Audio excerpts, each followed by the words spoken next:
Hallo Freunde, hier ist der Luke. Ich hoffe, es geht euch gut.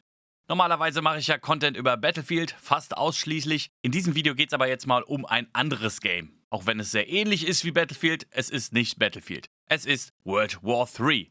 Und es wird jetzt einfach mal Zeit, dass ich darüber mal ein Video mache. Erstmal ein bisschen zu dem Hintergrund von World War III. Viele von euch werden wahrscheinlich noch nichts davon gehört haben. Oder, so wie ich, lange nichts mehr davon gehört haben. Denn das Spiel ist eigentlich rausgekommen, beziehungsweise war im Early Access seit 2018 schon. Wurde von The Farm 51 entwickelt. Und wie der Name World War III schon sagt, geht es halt um einen globalen Konflikt in einer katastrophalen Zukunft und alle ballern sich mal wieder ordentlich über den Haufen. So, dieser Early Access 2018, wo ich lustigerweise auch schon dabei war und auch schon mitgespielt habe, ist ordentlich schief gegangen. Das Spiel hat einfach irgendwie keine Bodenhaftung bekommen, kann man sagen. Nicht viele Spieler haben es gespielt, denn es ist auch einfach den Erwartungen nicht gerecht geworden. Es wurde beworben mit Battlefield Killer oder ein Battlefield-Game, was mehr Hardcore ist wie Battlefield selbst. Und mit diesen Vorschusslorbeeren ist das Spiel dann an den Start gegangen und naja, was soll ich sagen, es ist einfach nicht so gut gewesen, wie viele Leute erhofft oder auch viele andere Leute angekündigt haben. Der Ansatz war sehr gut. Es hat schon damals sehr an Battlefield 3 oder 4 erinnert, von den Mechaniken her, von der Spielweise her.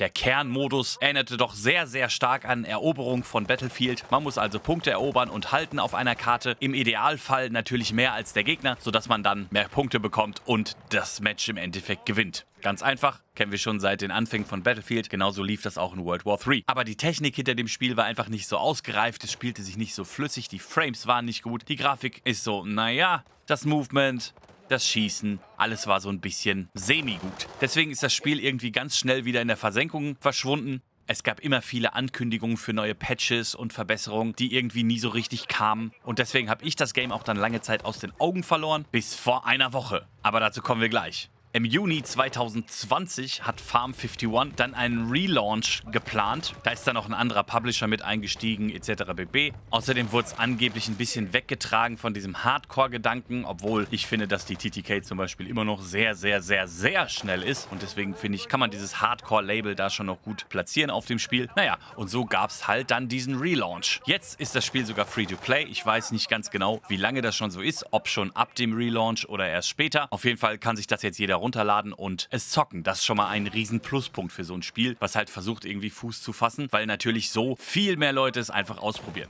Und das möchte ich euch auch ans Herz legen. Logischerweise ist das kein gesponsertes Video oder so. Ich habe das Spiel einfach gespielt und irgendwie hat es mich ein bisschen gepackt. Und ich dachte, ich mache mal ein Video drüber, damit vielleicht auch andere das mitkriegen, die das nicht so auf dem Schirm haben, um es einfach mal auszuprobieren. Vom Gameplay im Hintergrund kann man vielleicht schon sehen, es hat definitiv nicht die geilste Grafik überhaupt. Es erinnert einfach irgendwie mehr an einen 10 Jahre alten Shooter. Das ist definitiv nicht top-notch. Aber lasst euch davon nicht abschrecken. Wenn ihr Fans von älteren Battlefield-Teilen, wie gesagt Battlefield 3 oder 4 seid, vielleicht sogar immer auf Hardcore-Servern unterwegs wart damals, probiert das Spiel auf jeden Fall aus. Das Gunplay ist richtig knackig. Man merkt, dass es nicht für Konsolen entwickelt wurde, denn es gibt Recoil. Ja, es gibt Recoil in Games. Das hat man ja irgendwie verlernt in der letzten Zeit, in den letzten Jahren. Bei den neu erschienenen Shootern gibt es das irgendwie nicht mehr, weil immer im Hintergrund die Konsolenspieler, die Controllerspieler mit bedacht wurden und es deswegen einfach nicht mehr so viel Recoil gibt. In diesem Spiel ist das ein bisschen anders. Natürlich habe ich die Waffen bis jetzt noch nicht weit gelevelt, die ich da gespielt habe, also lässt sich der Recoil sicher noch ein bisschen reduzieren, aber im Allgemeinen ist das ein echt knackiges Gunplay und macht echt Spaß, muss ich sagen.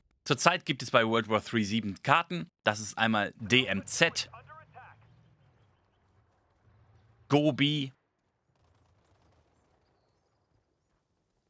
Moskau, Berlin,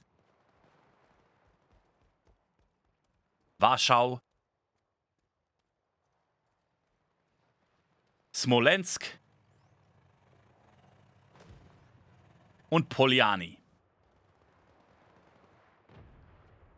Ich finde vom Map-Design, vom Flow sind die Karten wirklich gut. Auch hier wieder eine Battlefield-Parallele, erinnert auf jeden Fall an die alten Zeiten. Vom Infanterie-Gameplay auf jeden Fall wirklich sehenswert.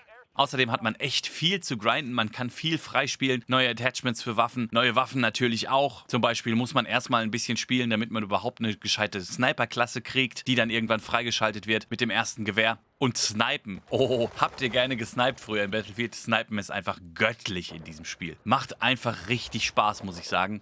Es ist auf jeden Fall mehr ein taktischer Approach. Man kann aber trotzdem auch Rambo-mäßig reinpushen, wenn man Lust dazu hat. Allerdings, wie gesagt, die Time to Kill ist relativ kurz. Man wird also mehr Spaß in dem Spiel haben, wenn man ein bisschen bedachter, ein bisschen taktischer vorgeht. Lehnen ist auch so ein Ding in dem Spiel, was man unbedingt machen sollte. Da muss man schon mal um eine Ecke rumpieken und gucken, ob da einer auf einen wartet. Das Spiel hat einfach eine ganz andere Tiefe als moderne Shooter, die heute so auf den Markt gekommen sind, finde ich. Zum Beispiel wurde auch ein System implementiert, was Gewicht und Movement Speed angeht. So könnt ihr zum Beispiel einen Soldaten bauen, der relativ leicht ist, denn alles in diesem Spiel hat Gewicht. Das heißt, wenn ihr eine dickere Weste anlegt oder einen besser schützenden Helm, wird die Ausrüstung, die ihr tragen müsst, sozusagen schwerer und dementsprechend wird der Charakter langsamer im Movement Speed. So könnt ihr euch natürlich mit dicker Panzerung, dickem Helm und dicker Knarre ausrüsten. Allerdings seid ihr dann sehr langsam und natürlich für die Gegner leichter zu treffen. Mit einem SMG, was vielleicht auf mittlere und weite Distanzen dann natürlich nicht so effektiv ist, seid ihr schneller, haltet dafür aber nicht so viel aus. Das ist auf jeden Fall ein sehr interessantes System, mit dem man sehr viel rumexperimentieren kann. Ein Raketenwerfer ist zum Beispiel vom Gewicht her sehr schwer. Das heißt, wenn ihr dazu dann noch ein Sturmgewehr mitnehmt, seid ihr definitiv sehr langsam. Es macht da vielleicht mehr Sinn, wenn ihr Anti-Tank spielen wollt, eher ein SMG mitzunehmen, was nicht so schwer ist, sodass man trotzdem noch mehr Movement Speed hat. So muss man halt in der Auswahl von seinen Ausrüstungsgegenständen etc. abwägen, wie man seine Klasse bauen will. Das bringt, wie gesagt, auf jeden Fall eine große Tiefe in das Spiel und lädt halt zum Experimentieren ein. Außerdem gibt es noch ein System, wo ihr einen Rucksack habt. Das kann man sich ein bisschen so vorstellen wie das Plus-System in Battlefield 2042. Ihr könnt zum Beispiel andere Attachments in den Rucksack packen, zum Beispiel verschiedene Scopes, wenn ihr jetzt Sniper seid und vielleicht euer großes Langstreckenscope kurzfristig mal gegen irgendwas eintauschen müsst, was vielleicht auf nähere Distanzen funktioniert, so könnt ihr das in den Rucksack packen und dann einfach zwischendurch mal schnell das Scope wechseln.